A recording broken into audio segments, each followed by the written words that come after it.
আমি ডাকসু নির্বাচনে অংশ নেওয়ার কারণ হচ্ছে আমি মনে করি যে আমি সব সময় হচ্ছে শিক্ষার্থীদের পক্ষের আন্দোলনে ছিলাম এবং শিক্ষার্থীদের শিক্ষা নিয়ে যেই ভাবনা সেই ভাবনাটাও আমার আছে এবং দেখা গেল ডাকসুতে যারা নির্বাচিত হয় পরবর্তীতে তারা হচ্ছে জাতীয় বিষয়ে অনেক বেশি মাথা ঘামায়, কিন্তু শিক্ষা নিয়ে তারা আর ভাবে না, ক্যাম্পাস নিয়ে তারা আর ভাবে না। আমি মনে করি আমি যেই পদে দাঁড়িয়েছি কেন্দ্রীয় সংসদে সমাজসেবা সম্পাদক হিসেবে, এই সমাজসেবা সম্পাদক হিসেবে আমি যদি নির্বাচিত হই, আমি সবার আগে আমার ক্যাম্পাসে যত ত্রুটি আছে সেইগুলো হচ্ছে ঠিক করার চেষ্টা করব এবং রাস্তাঘাট থেকে শুরু করে আমার ক্যাফেটেরিয়ার খাবার থেকে শুরু করে নারীদের হল বৃদ্ধি করার থেকে আমি সব ধরনের সমাজসেবামূলক আমার শিক্ষা মানে যেখানে আমি শিক্ষা নেই সেই ক্যাম্পাসটাই হবে একটা মানবিক ক্যাম্পাস এবং সেইখানে হচ্ছে একটা প্রাণের কোনো ক্ষতি হবে না। যেমন হচ্ছে আমাদের ক্যাম্পাসে হচ্ছে চাওলা মামা, স্বপন মামা, তারপর হচ্ছে আমাদের ক্যাম্পাসে হচ্ছে অভ্রর মতো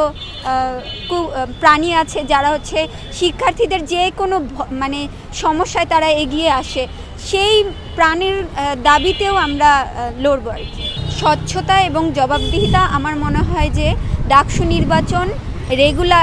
রেগুলার করা, কারণ হচ্ছে একাডেমিক ক্যালেন্ডারে যদি ডাকসু নির্বাচন অন্তর্ভুক্ত না হয় সেই ক্ষেত্রে ভবিষ্যতে যারা স্বৈরাচার হতে চাইবে এই ডাকসু বানচালের ক্ষেত্রে তারা মানে ডাকসু নির্বাচন দিবে না। সো মানে সরকারের উপরে এটা আমরা চাই না যে সরকার চাইলে এটা বন্ধ হয়ে যাক, এটা একাডেমিক ক্যালেন্ডারে অন্তর্ভুক্ত চাই এবং একাডেমিক ক্যালেন্ডারে অন্তর্ভুক্ত হওয়ার পরপরই কিন্তু একটা ক্যাম্পাসে হচ্ছে শিক্ষার্থীরা তাদের দাবি দাওয়া তুলে ধরতে পারবে এই ডাকসুর মাধ্যমে। নিরাপদ পরিবেশ হচ্ছে ক্যাম্পাসে নিরাপত্তা, আরেকটা হচ্ছে অনলাইন নিরাপত্তা। নারীরা বেশিরভাগ সময় দেখা গেল যে কোনো কথাবার্তা বললে বা দেশ বা জাতির সম্পর্কে কোনো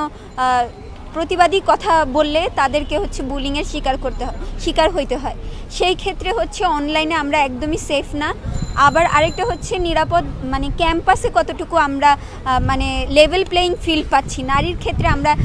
তেমন হচ্ছে নারী ক্যান্ডিডেটরা যেমন আমরা নিজের হলেই ঢুকতে পারছি না অনাবাসিক হইলে, আবার হচ্ছে আন্ত হলগুলো আমি শামসুন্নাহার হলের আমি কিন্তু রোকেয়া হলে ঢুকতে পারছি না, কিন্তু ছেলেদের ক্ষেত্রে দেখা গেল যে বিজয় ৭১-এর ছেলেরা হচ্ছে